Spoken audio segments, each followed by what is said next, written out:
പലപ്പോഴും ഞാൻ കഥാകാരന്മാരെ കള്ളന്മാരെന്ന് പറയാറുണ്ട്.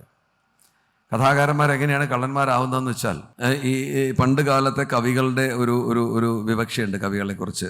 ഈ സ്തുതിപാഠക വൃന്ദമായിരുന്നു പലപ്പോഴും കവികൾ. ഈ രാജാക്കന്മാരെയൊക്കെ പുകഴ്ത്തുക, നാടുവാഴികളെയൊക്കെ പുകഴ്ത്തുക. ആ പുകഴ്ത്തലിലൂടെ അവർ പട്ടും വളയും വീരശൃംഖലയൊക്കെ വാങ്ങിപ്പോവുക.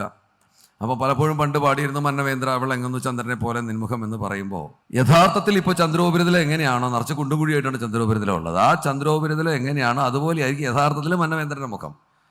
പക്ഷെ അത് കേട്ട് ഹർഷോന്മാദത്തോട് പുളകം കൊള്ളുന്ന മഹാരാജാവ് അദ്ദേഹത്തെ സമ്മാനിക്കുക, അതുപോലെ സമ്മാനങ്ങൾ കൊടുക്കുന്നു. ഇത് വളരെ ബ്ലേറ്റൻ്റ് ആയിട്ടുള്ളൊരു കളവ് പറച്ചിലാണ്, കള്ളമാണ് ഈ പറയുന്നത്. അന്ന് പറയുന്ന കള്ളം വളരെ പെട്ടെന്ന് ജനങ്ങൾക്ക് മനസ്സിലാവുമ്പം അത് നല്ല കലാരൂപമാവില്ല. പെട്ടെന്ന് മനസ്സിലാവുന്ന കള്ളങ്ങൾ ഒരിക്കലും നല്ല കലാരൂപമാവില്ല, നല്ല കൃതിയാവില്ല, നല്ല സൃഷ്ടിയാവില്ല.